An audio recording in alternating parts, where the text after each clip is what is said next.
Vamos abrir a palavra em Apocalipse 1. Todos abriram? Glória a Deus. Apocalipse 1, de 1 a 3, diz assim: Revelação de Jesus Cristo, que Deus lhe deu para mostrar aos seus servos as coisas que em breve devem acontecer, e que ele, enviando por intermédio do seu anjo, notificou ao seu servo João, o qual atestou a palavra de Deus e o testemunho de Jesus Cristo, quanto a tudo o que viu. Bem-aventurados aqueles que leem e aqueles que ouvem as palavras da profecia e guardam as coisas nelas escritas, pois o tempo está próximo. Fala para o seu irmão, o tempo está próximo. O título da palavra de hoje é hora de ser discípulo. Amém? É hora de ser discípulo. Quero chamar sua atenção para uma frase que está dizendo no versículo 2. Diz assim, que a palavra foi enviada e notificada ao seu servo João. E o 2 diz assim: o qual atestou a palavra de Deus e o testemunho de Jesus Cristo, quanto a tudo o que viu. Uau, eu li essa frase hoje, eu repeti ela para a pastora Cleusa algumas vezes e não pude evitar dos meus olhos encher de água. Um homem atestando a palavra de Deus. Que petulância, não é? Imagina. Ele está dizendo em outras palavras aqui, olha, é verdadeiro, eu atesto. Eu confirmo que é verdadeiro o que Deus disse. Incrível, não é? Tem que ser muito homem de Deus para fazer um negócio desse, não é verdade? Imagina se isso é passado para nós hoje. Geralmente, queridos, quem não conhece ao Senhor não lê Bíblia. Não é verdade? Vocês já viram muita gente que não conhece o Senhor lendo Bíblia? Eu nunca vi, para falar a verdade. Se ele é um leitor da Bíblia, de ver assim, uma hora ou outra, ele vai acabar conhecendo a Deus. Tem um caso de um cientista, eu lembro do nome dele, porque é o nome de um corredor de Fórmula 1, senão não lembraria. Ratzenberger, alemão, para variar, né? Que ele tentou provar que Deus não existia, que a Bíblia era uma farsa. E depois de 9 anos tentando provar, ele parou no chão do quarto dele, com a boca no chão, orando e falando: Deus me perdoa, o Senhor é lindo, o Senhor é maravilhoso. E ele se converteu dentro do quarto dele, depois de 9 anos tentando provar que a Bíblia era uma farsa. Então, geralmente as pessoas que não conhecem o Senhor não leem Bíblia. Mas de repente uma pessoa que não conhece o Senhor olha para a Cintia e fala assim: não, eu não acreditava que a Bíblia era verdade. Mas depois de olhar para a vida dela, eu digo, a Bíblia é verdadeira. Já pensou alguém falando isso de mim, de você? Eu não gostava desse negócio de crente. Crente para mim era tudo gentinha, pobre e bobo. É assim que muita gente pensava. Todo crente é pobre, bobo e sem estudo.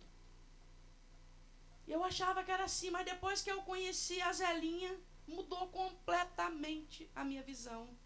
Hoje eu atesto que esse livro que eles leem é verdadeiro. E o apóstolo João, ele chegou num momento da vida dele que Deus escreveu algo e ele falou assim: gente, eu atesto, tá? É verdadeiro.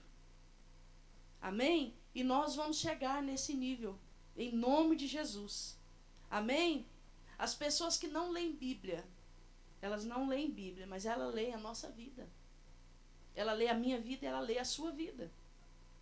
E o apóstolo Paulo fala para os coríntios o seguinte: vocês são a carta viva do meu ministério. Tem gente falando por aí que eu não sou apóstolo. É porque não conhece vocês. Porque se eu conhecesse vocês, eles iam ver que vocês são a prova de que o meu ministério é verdadeiro. E hoje nós precisamos resgatar isso de volta. Nós precisamos dar um chute na falsa humildade. Não, que é isso? Quem sou eu? Não. Eu sou o filho de Deus, que vive de acordo com a palavra. Então eu posso abrir a minha boca e falar dela. Amém? Nós vamos ver isso. Hoje nós temos muitas pessoas dentro da igreja. A gente tem falado bastante sobre isso no estudo bíblico, né? Tem uma frase até que tem sido muito falada no estudo bíblico, quem lembra?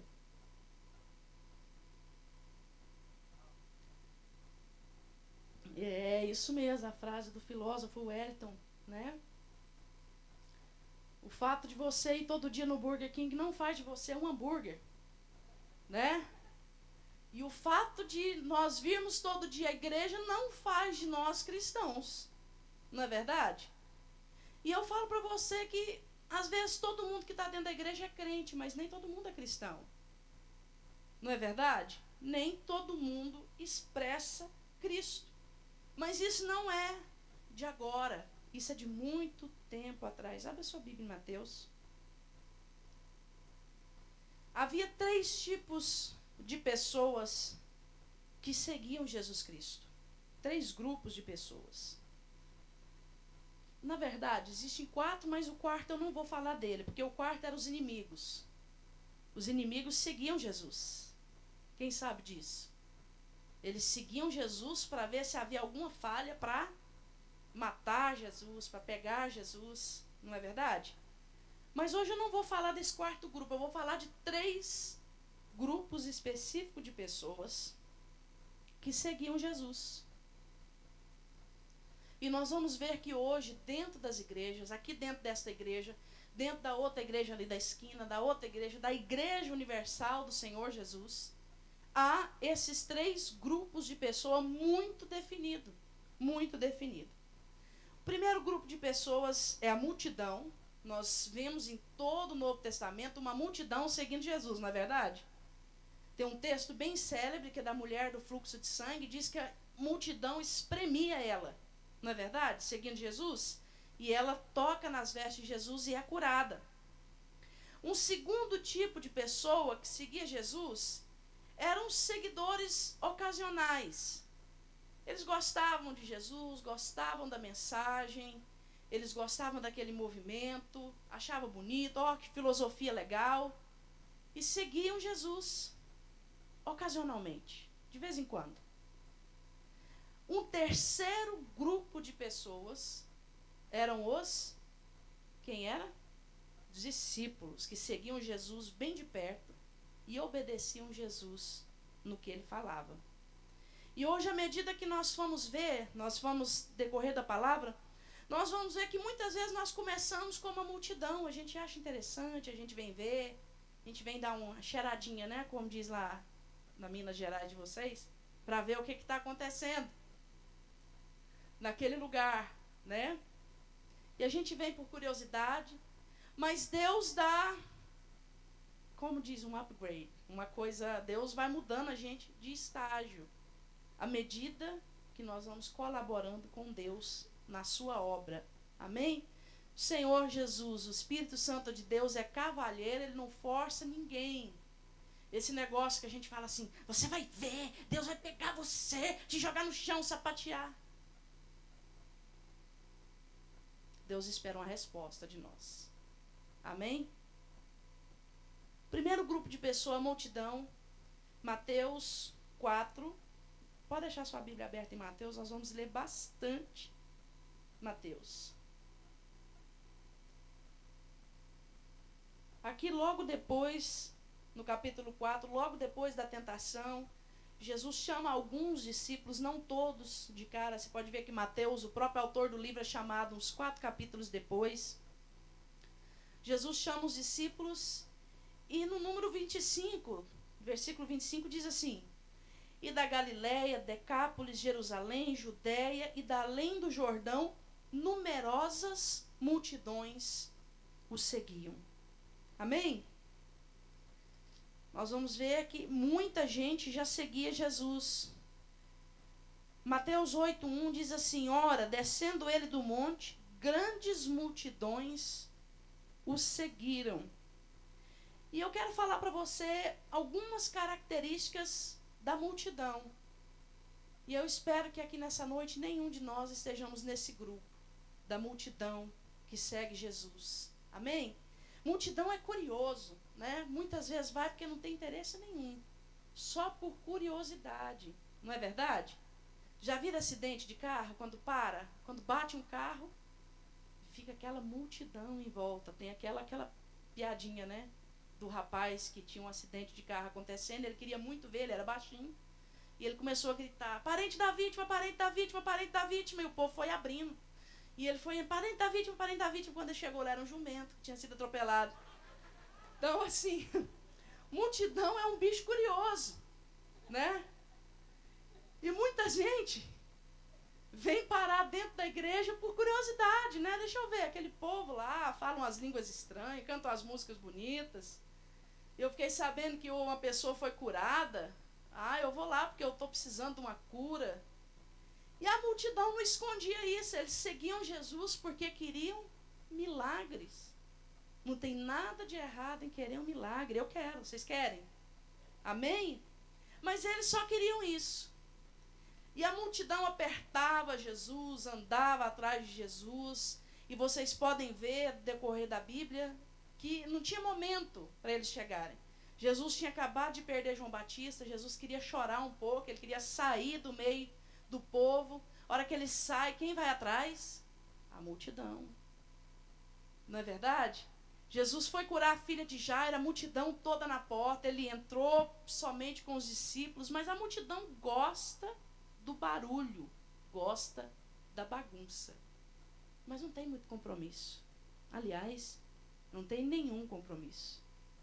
Então, se você percebeu essa característica em você, está na hora de mudar. Amém? A multidão, outra característica da multidão, depois que ela recebe, ela vai embora. Vocês já perceberam isso? Em Mateus 14, 13, Jesus alimentou a multidão. Logo em seguida, em Mateus 15, ele alimenta de novo. E quando eles comem, eles vão embora. Geralmente, uma pessoa caracterizada como multidão, ela entra na igreja, ela busca algo de Deus, e quando Deus dá, ela pica a mula. Não é assim? Vai embora, a gente nunca mais ouve falar da pessoa. Mas quando precisa, volta de novo. Tem algo errado nisso? Tem, para a pessoa.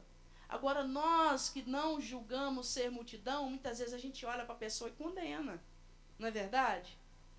Aquele ali, pastora Edneia, terceira vez que ela volta aqui, Deus dá um milagre, ela some. Aquela pessoa, Deus vai moer a pastora Edneia, ela vai ver o que Deus vai fazer com ela. O momento todo, na Bíblia inteira, você vê Jesus olhando e Jesus se compadecendo da multidão. Porque a pior coisa, querido, é alguém sem entendimento. E quem faz isso é sem entendimento. Pior coisa é alguém que não conhece o Senhor. E quem faz isso? Não conhece o Senhor. Então, se você não é multidão, não se caracteriza como multidão, não joga pedra em quem é, porque Jesus nunca jogou pedra em multidão. Amém? Ele tratou com muito carinho e respeito e amor. Amém? Dá uma olhada para a pessoa do seu lado e fala: não condena a multidão. Você um dia já foi multidão. Outra característica da multidão, olha que interessante. Para quem está anotando, eu não vou ler. Mateus 13, 53 a 58. A multidão rejeita os da casa. Quem vai pregar na sexta-feira, pastora? Pastora Marcilane.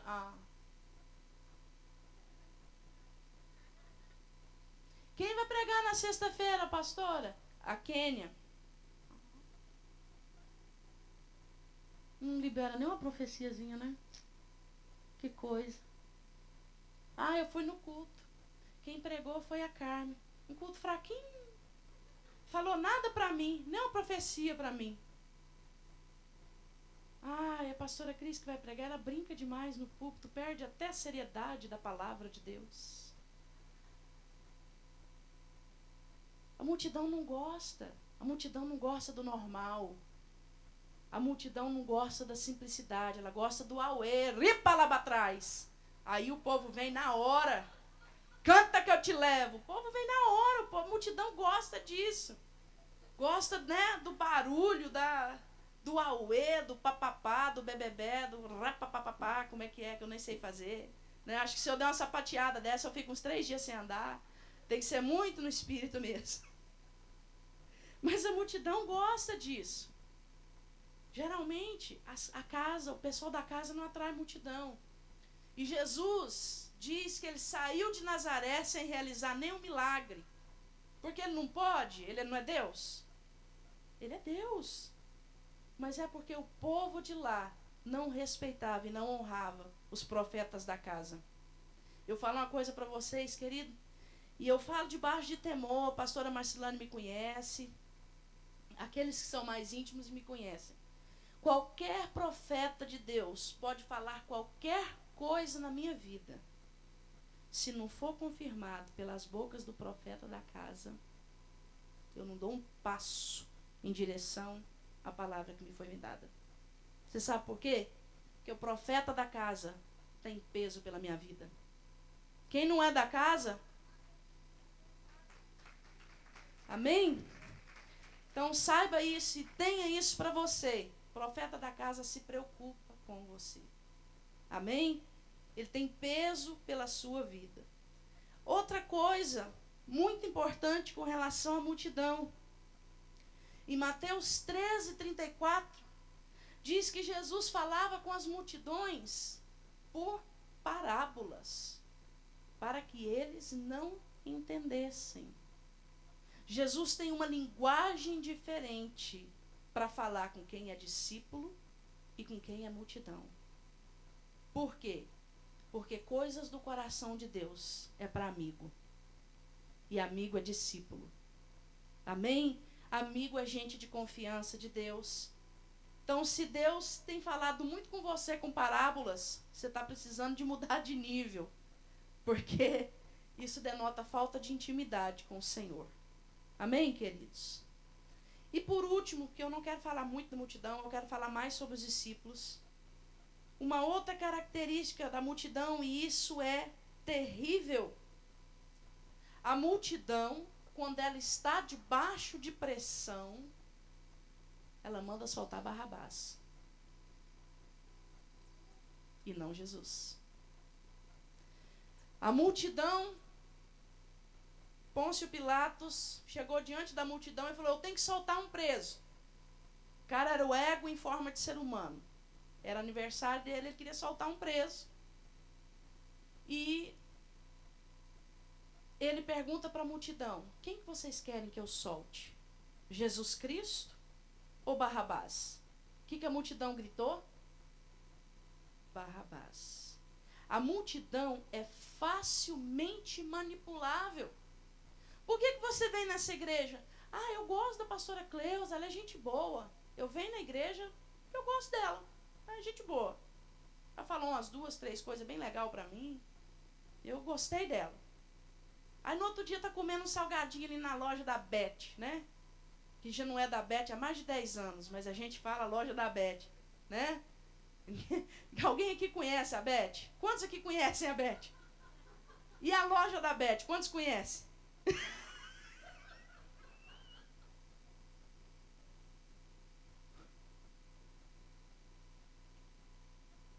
Diz que uma vez um primo da Beth, lá de Minas Gerais, pediu dinheiro emprestado para ela. E ela disse não. Quando ele chegou aqui, ele ouviu umas 4 pessoas, ligou em Minas e falou assim: olha, ela não emprestou de ruim, viu? Que aqui ela tem até rua. O povo fala Rua da Beth.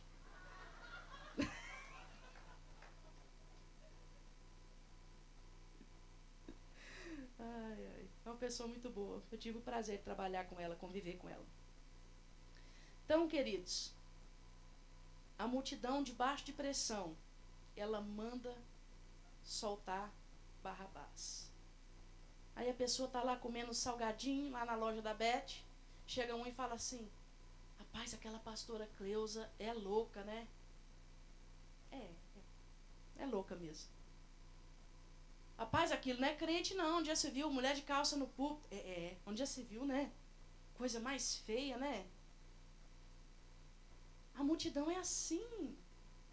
Né, Cuquinha? Tá frio. Não, hoje tá frio mesmo. Rapaz, tá um calor. Tô começando a suar. Multidão é assim, é volúvel. Exatamente. Você sabia que pro golpe militar de 64, olha eu entrando na história. Você sabia que pro golpe militar foi contratada uma agência de propaganda americana? Os militares contrataram para mover a multidão? Moveu a multidão, acabou, o golpe estava armado. E é fácil mover a multidão, queridos. Você move a multidão com dinheiro, você move a multidão com sorvete, você move a multidão com ar-condicionado, você move a multidão com qualquer coisa. Você quer ver um exemplo de mover a multidão? A hora que você vê um monte de gente junto assim, joga uma caixinha e pula no chão. Não fica um, a multidão vai ser toda movida pensando que é uma bomba. Não é? Sai correndo no meio da multidão e gritando, vai cair, vai cair. O povo não sabe o que é, mas todo mundo começa a correr e fala, vai cair mesmo. Não é? Multidão é assim, ela é volúvel. E nós somos assim, hoje nós estamos aqui, essa igreja, eu sou apaixonado por essa igreja, esse é o lugar que Deus fala comigo, amanhã houve um xabalá e xabacá, é lá na esquina, é para lá que eu vou. Mas é assim, nós temos que deixar de ser multidão. Amém? O segundo grupo de pessoas, antes de falar do segundo, a multidão, para deixar de ser multidão, ela passa por um teste. Quer saber qual é esse teste? Abre rapidinho, Mateus 11:28. Estou de olho no relógio. Esse é o teste da multidão. Para ver se você vai deixar de ser multidão, vai passar a ser discípulo. Mateus 11:28 diz assim: Vinde a mim, todos os que estáis cansados e sobrecarregados, e eu vos aliviarei. Olha o teste. Tomai sobre vós o meu jugo e aprendei de mim, porque sou manso e humilde de coração, e achareis descanso para a vossa alma, porque o meu jugo é suave e o meu fardo é leve. Amém? Aleluia. Esse é o teste. Jesus chama alguém da multidão que está cansado, sobrecarregado, e fala para ele, vamos trocar. Você me dá o seu jugo, que é pesado, cansativo, e eu te dou o meu, que é leve. E você vai aprender de mim, que sou manso e humilde de coração.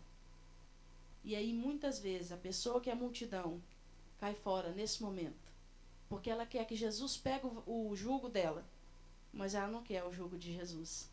Nem sendo leve, ela não quer o jugo de Jesus. Então, nessa hora, ela cai fora, infelizmente. Segundo grupo de pessoas são os seguidores ocasionais. E esse tem mais ainda dentro das igrejas, da igreja do Senhor. O seguidor ocasional é aquele que gosta da doutrina. Ele gosta do louvor, ele aprende todas as músicas, canta muito bem, ou às vezes não, né? Vamos ser realistas.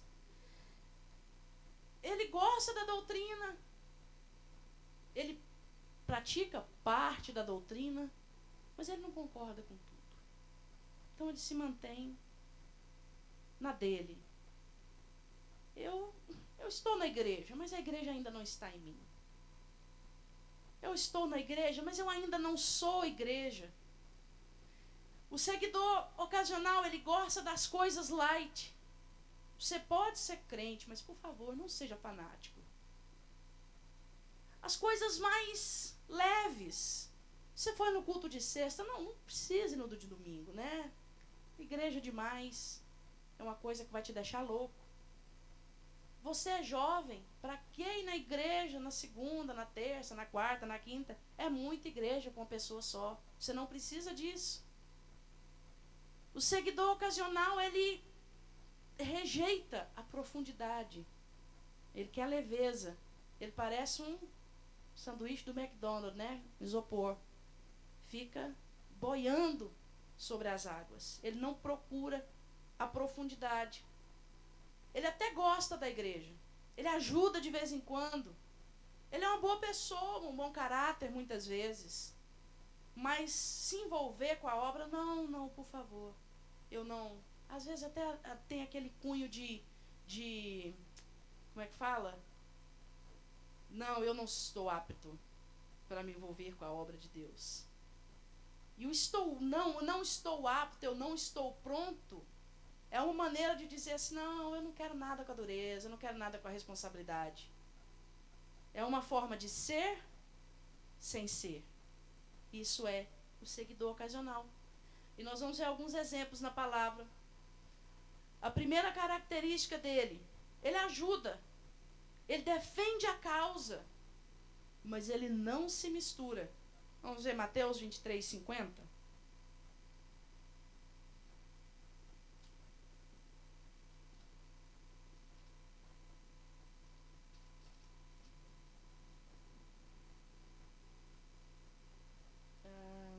Deixa eu ver se foi o 22.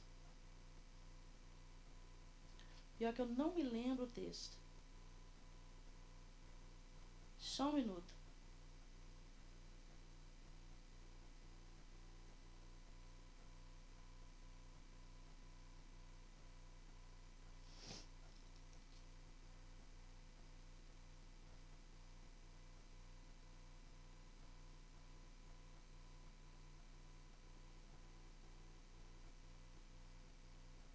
Não. Mas o texto é o seguinte.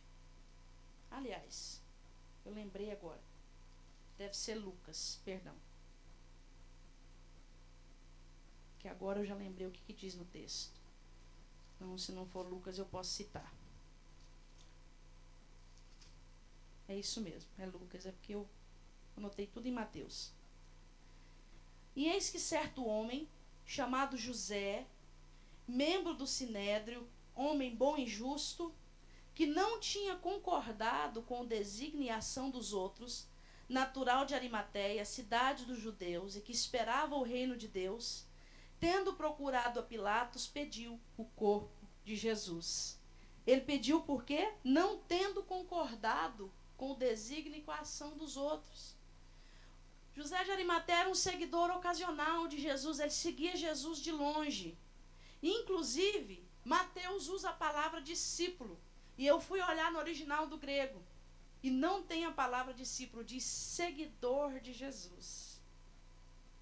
E aqui dá para ver que ele não concordava. Se ele era importante membro do Sinédrio, por que ele não botou a cara dele lá? Não crucifica não, ele é santo, ele é filho de Deus. Mas, no entanto, ele não concordou. Então, depois que eles mataram Jesus, ele muito bom, muito justo, né, sabia o que fazer, foi lá e pediu o corpo de Jesus.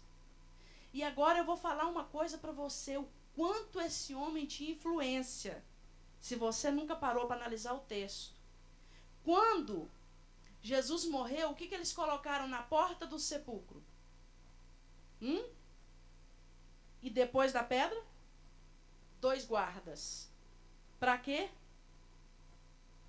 Para ninguém roubar o corpo, porque Jesus já tinha dito que ao 3º dia ele ia ressuscitar. Certo? Mas esse homem, ele chega diante de Pilatos e ele pede o corpo, e o que Pilatos fala? Pode pegar.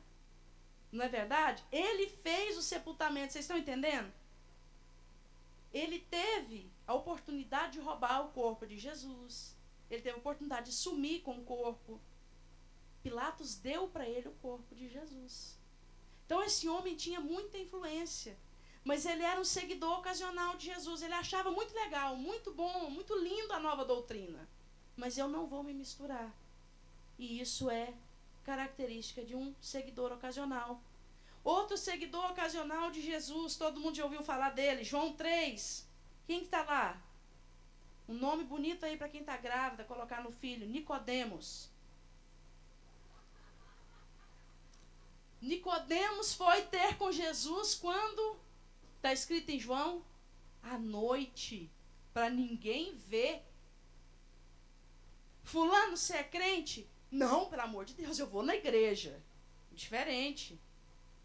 Ô fulano, você passou para crente? Não, não é passar assim para crente. Eu vou na igreja, eu gosto das orações, é tudo muito bonito. Né? Eles cantam tão lindo, eu vou por causa do louvor. A hora que eu vejo aquele menino lá, o Andreu tocando, eu falo assim, não, é isso mesmo, eu vou para a igreja, porque é muito bonito, né, Luiz? Você também? O Lucas, o Luan, a Débora, é muito bonito o louvor. Mas ser crente mesmo é um negócio meio complicado, né? Ter que mudar minhas roupas, os lugares que eu vou. Aí chega no domingo, morrendo de vontade de vir para a igreja, mas tem um churrasco do Zezinho. Aí, não. Então vamos para o Joãozinho. Tem um churrasco do Joãozinho. Ah, não, mas eu queria tanto ir para a igreja. Eu tô me apaixonando por Jesus, eu queria ir para a igreja. Não, mas o que vão pensar de mim? Vão pensar que eu sou crente de vez, se eu não for para o churrasco do Joãozinho e for para a igreja. O povo tudo vai curtir com a minha cara amanhã. É, foi para a igreja, né? Não, é melhor eu não ir, não. Esse negócio de igreja tem que ter um limite. Tudo com limite é bom. Tudo sem limite é demais. Não é assim que os nossos pais nos ensinaram? Tudo tem que ter um limite. Aí a gente usa isso para a igreja. Para quê? Vir para a igreja todo dia. Tudo tem que ter um limite.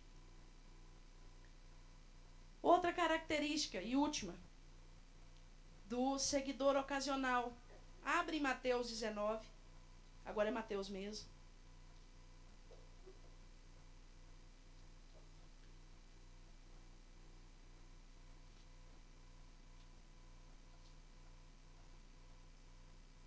Mateus 19, a partir do 16. Todo mundo conhece o texto, mas nós vamos ler rapidinho. E eis que alguém, aproximando-se, lhe perguntou: Mestre, que farei eu de bom para alcançar a vida eterna? Tem como fazer alguma coisa de bom para alcançar a vida eterna, amados? Não. Respondeu-lhe Jesus: Por que me perguntas acerca do que é bom? Bom só existe um. Se queres, porém, entrar na vida, guarda os mandamentos. E ele lhe perguntou: Quais? Respondeu Jesus: Não matarás, não adulterarás, não furtarás, não dirás falso testemunho, honra teu pai e a tua mãe, e amarás o teu próximo como a ti mesmo. Olha que interessante, o último que Jesus fala para ele: amarás o teu próximo como a ti mesmo. Replicou-lhe o jovem: Tudo isso eu tenho observado. Será que estava observando mesmo? O que me falta ainda? Jesus lhe disse: Se queres ser perfeito, vai, vende todos os teus bens, dá aos pobres e terás um tesouro no céu. Depois vem e me segue. O que aconteceu? Tendo o jovem ouvido essa palavra, se retirou o quê? Muito triste, porque tinha muitas propriedades. Jesus falou para ele vender tudo e guardar e seguir ele? Não. A chave desse texto é: vende, dá aos pobres. Ah, você diz que ama, né? Tudo isso você tem guardado.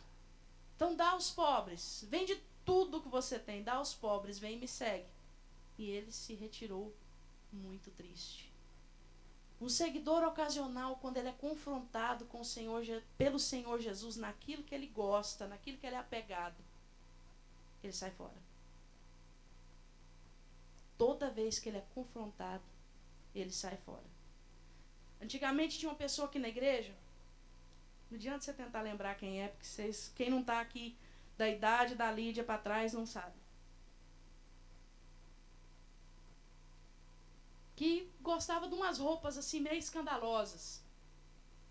Vamos dizer assim, um tanto sem decência. Vamos dizer assim, uma saia, 1,5 palmo e quase 2 acima do joelho. Ou melhor, vamos dizer assim, uns 3 dedos abaixo do bumbum. Vamos dizer assim que é melhor. E uns decotes assim que mostravam o umbigo. Né? Uma coisa assim. Um decote simples em V que mostrava o umbigo. Coisa assim, o decote que mostrava o umbigo. A pessoa foi confrontada. Estava tão quebrantada. Estou tão apaixonada por Jesus. Então você precisa mudar a sua maneira de vestir. Nunca mais voltou.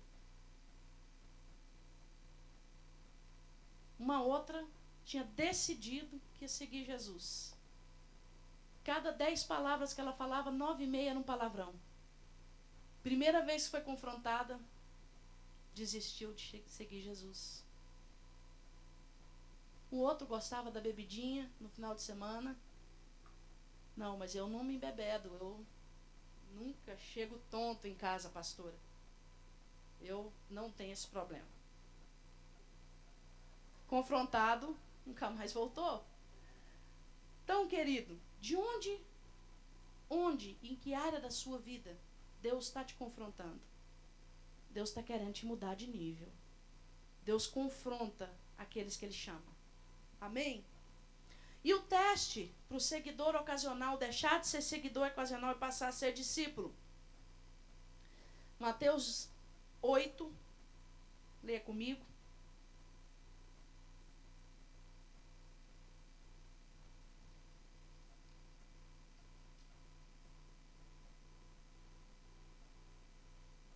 Do 18 ao 22 diz assim: Vendo Jesus muita gente ao seu redor, ordenou que passassem para a outra margem.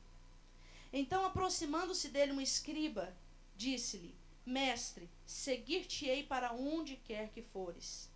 Mas Jesus lhe respondeu: As raposas têm seus covis e as aves do céu os ninhos, mas o Filho do Homem não tem onde reclinar a cabeça.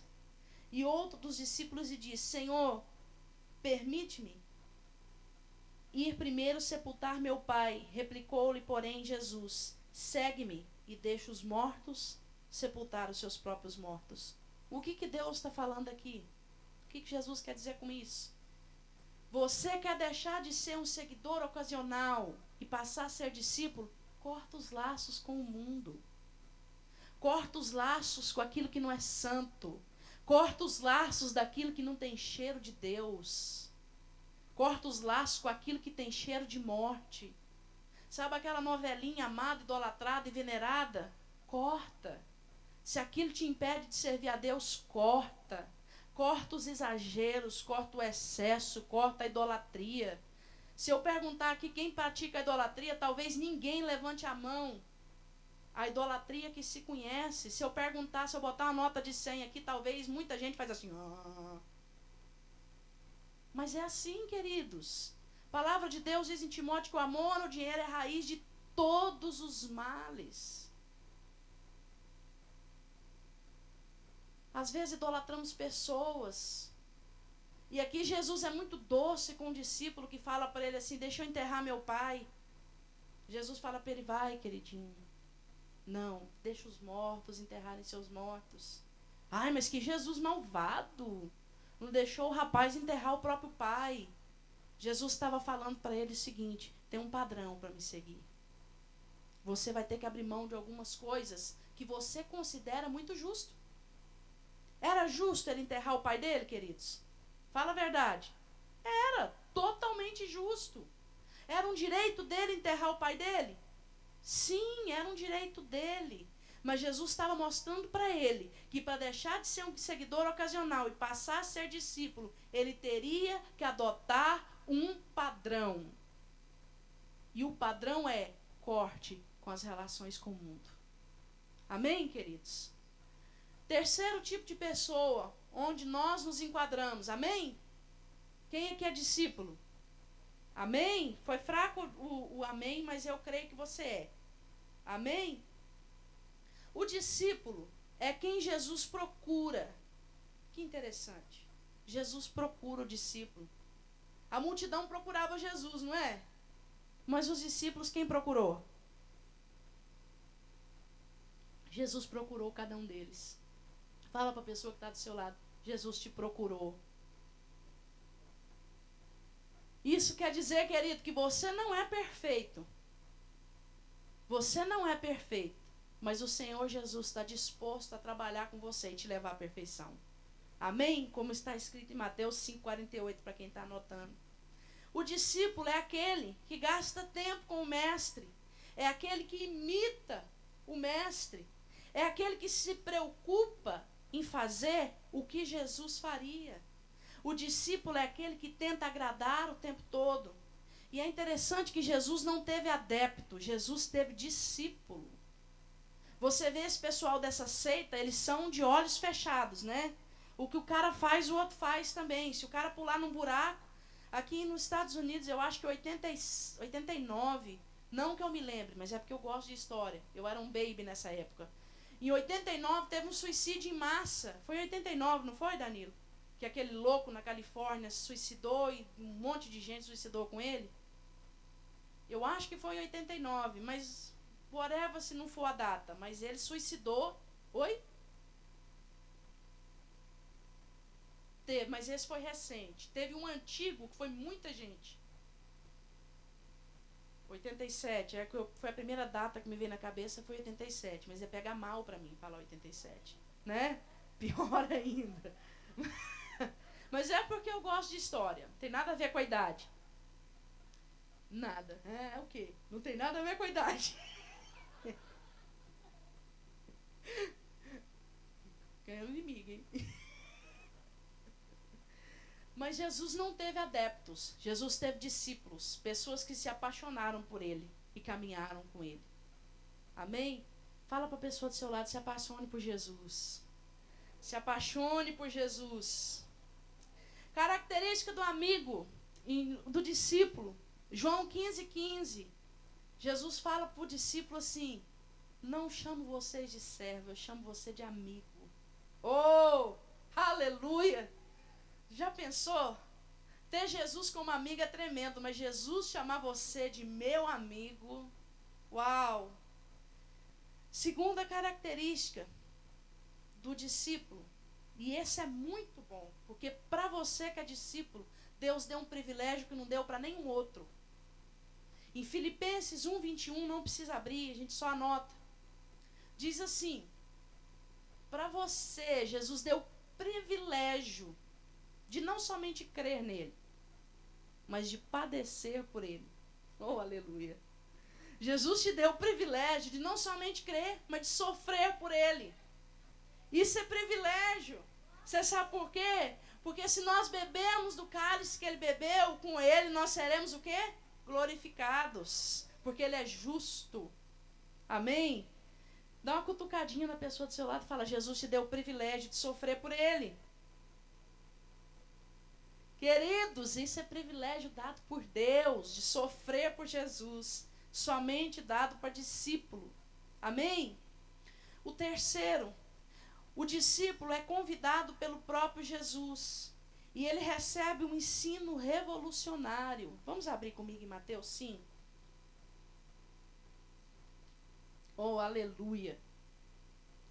Que interessante, eu nunca tinha prestado atenção nisso daqui. Vendo Jesus, Mateus 5:1. Quem leu Mateus 5, 6 e 7 esse mês já? Queridos, esse é o texto mais importante da palavra de Deus, amém? Nós precisamos ler isso. Pelo menos uma vez por semana, porque nesse texto contém o Evangelho do Reino. Amém? Vendo Jesus, as multidões, subiu ao monte. E como se assentasse, aproximaram-se quem? Os discípulos. Foi a multidão? A multidão ficou onde? Embaixo do monte. Mas Jesus, deles se aproximaram quem? Os discípulos. E ele passou a ensiná-los, dizendo: bem-aventurados os humildes de espírito, porque deles é o reino dos céus. Eu não vou ler, porque senão eu vou chorar. Esse texto é lindo, é maravilhoso, é o texto mais profundo da palavra de Deus. Esse é o Evangelho do Reino. Esse aqui é o padrão de Jesus.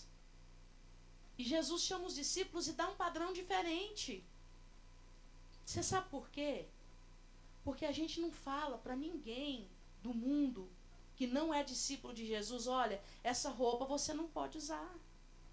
Ele pode usar o que ele quiser. Amém? Mas quando você levanta a sua mão e diz: eu sou um discípulo de Jesus, você tem que fazer como ele manda. Como ele quer.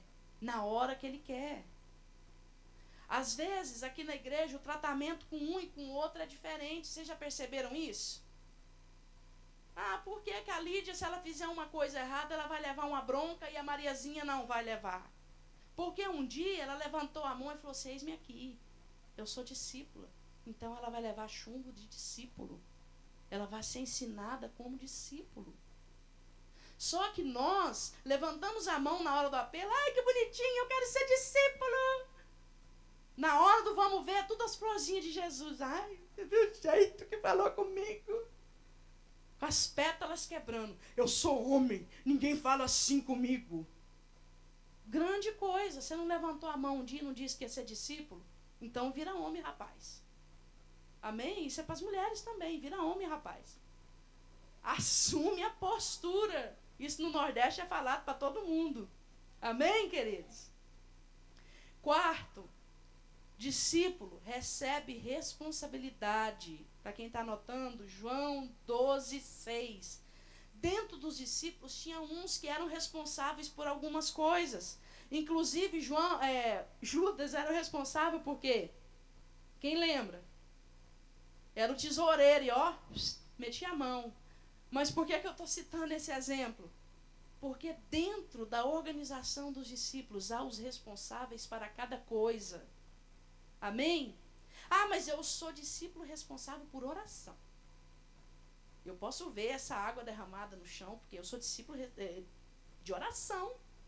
Existe isso no reino de Deus? Ah, não, eu sou ministro de louvor, eu não posso tragar minha mão ali no tanque, lavando louça. Deus me chamou para dedilhar a harpa, é uma coisa fina. Não é para pegar a bucha.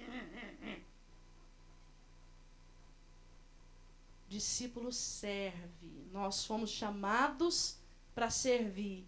E a nossa responsabilidade é designada pelo mestre. Amém? Discípulo tem responsabilidade.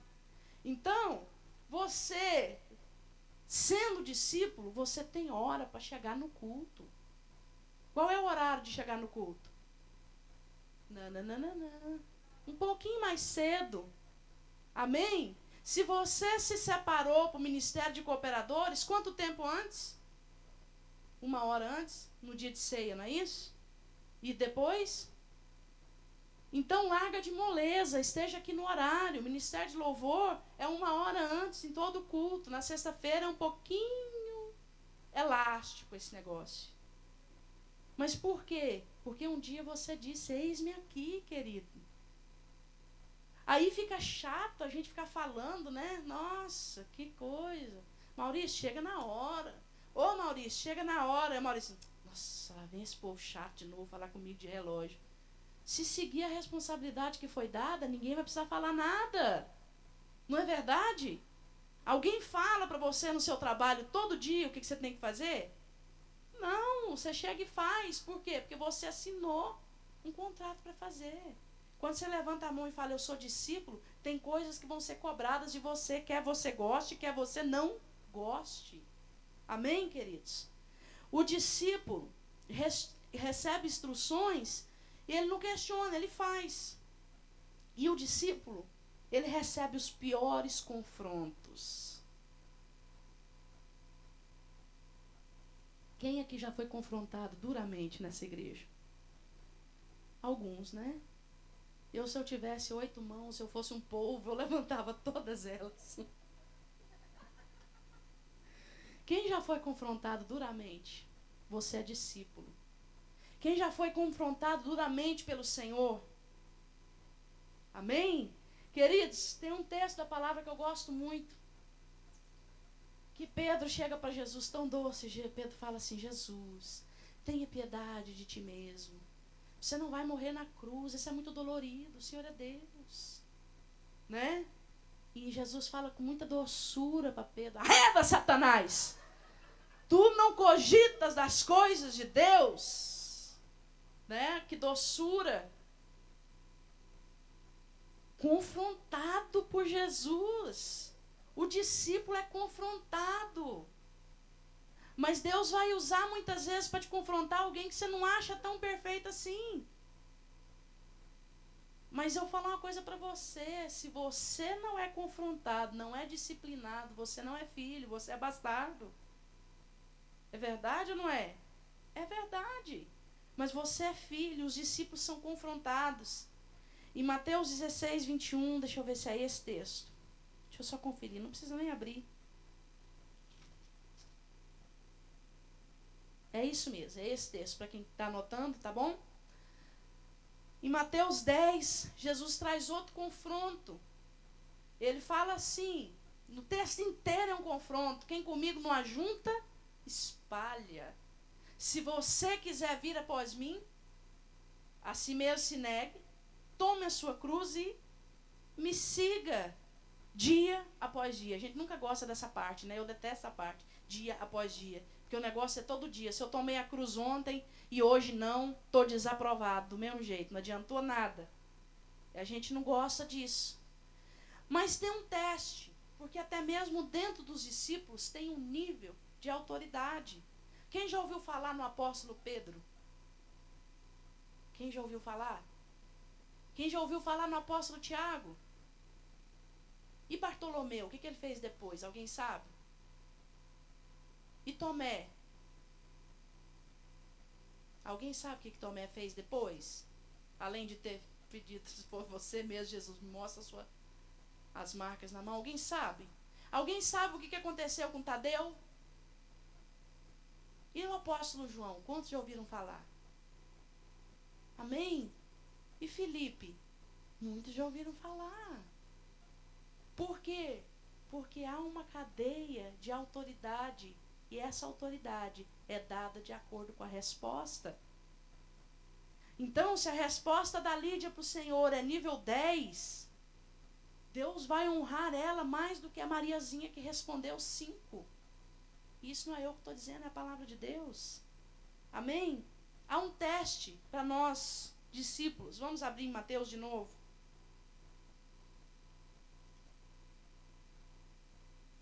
Eu vou falar rapidamente, se é que alguém acredita nisso. Há um teste para o discípulo. João, perdão, não é Mateus, João. Os testes estão todos em João. João 8. Primeiro teste para o discípulo. João 8, 31. Diz assim: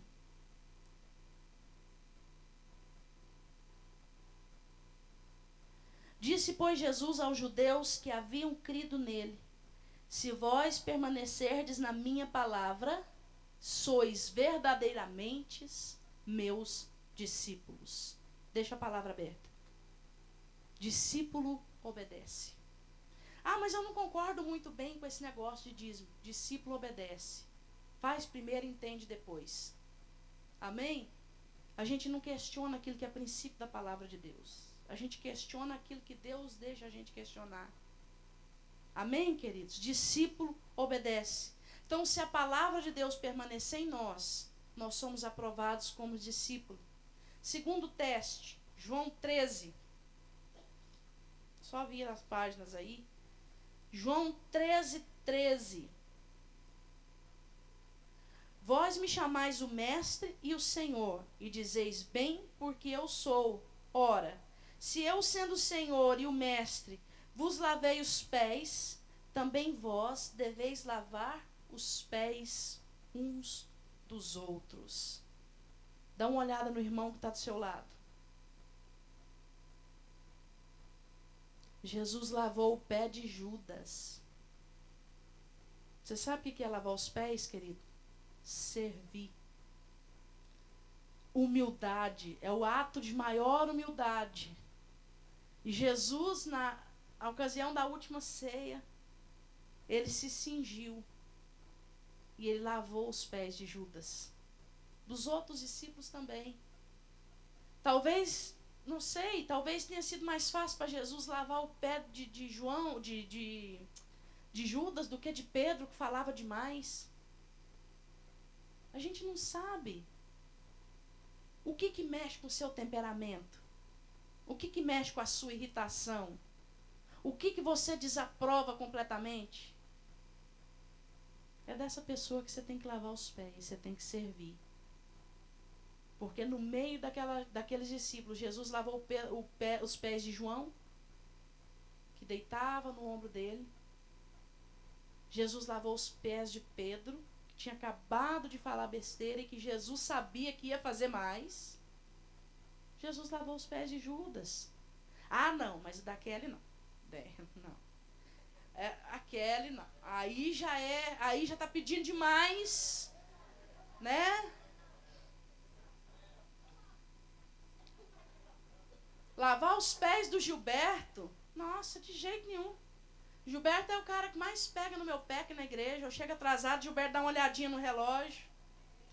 Meu filho respirou mais profundo, Gilberto me chama.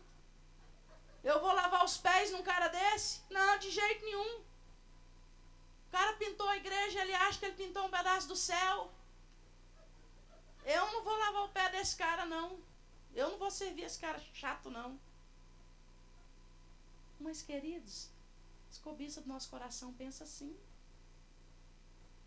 Não é verdade? Essa mulher goteirenta que Deus me deu, eu vou lavar o pé dela. Eu, hein? Esse pé cheio de joanete, chulezento. Eu vou servir essa mulher. A mulher tem que servir o homem. Eu vou servir ela. Tem 5 pratos para lavar. Eu vou lavar para ela? Eu não. Ela é mulher, ela tem que lavar. Ainda bem que nem todo homem pensa assim, né, Danilo?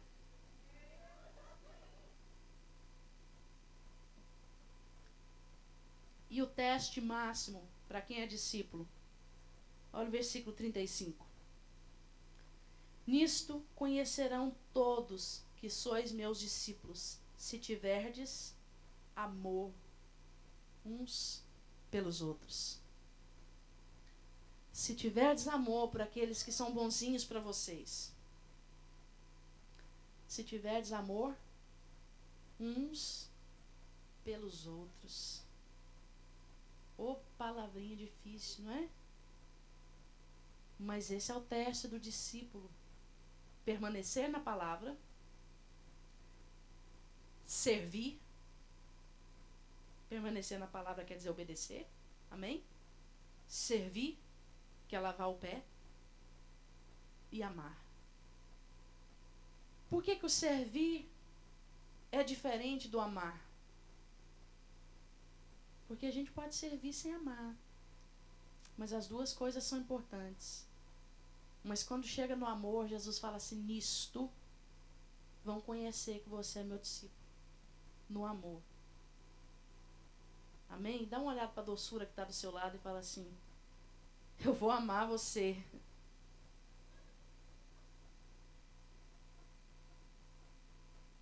Porque eu sou discípulo.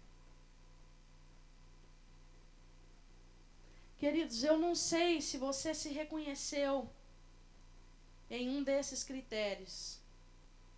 Mas uma coisa eu falo para você, Jesus não está atrás. Obrigada, Maurício. Tá vendo? Alguém se lembra de mim nesse lugar.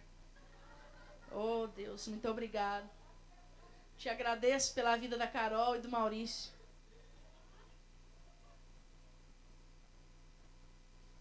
Carol, porque ela com certeza fez discípulos, né, queridos, hoje, com o que ela fez. E o Maurício, muito bonzinho.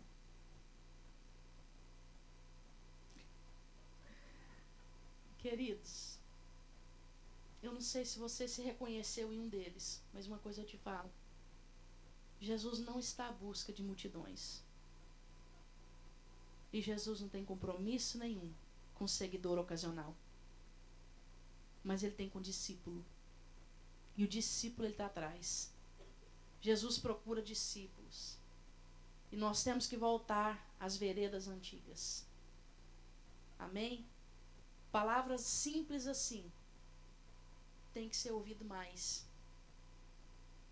Bem simples, não tem nenhum mistério que precisa ser revelado. Ou você se encaixa na multidão, ou você é um seguidor ocasional, ou você é discípulo. Não tem nenhum meio termo. Amém? Não tem nenhum caminho entre os dois. E quando Deus colocar os testes diante de você, passe neles. Amém? Sirva a quem você acha que não merece. Ame a quem você acha que não merece. Porque se você amar, está em Mateus 5, se você amar somente aqueles bonzinhos, qual é a recompensa disso? Quem está lá fora faz a mesma coisa.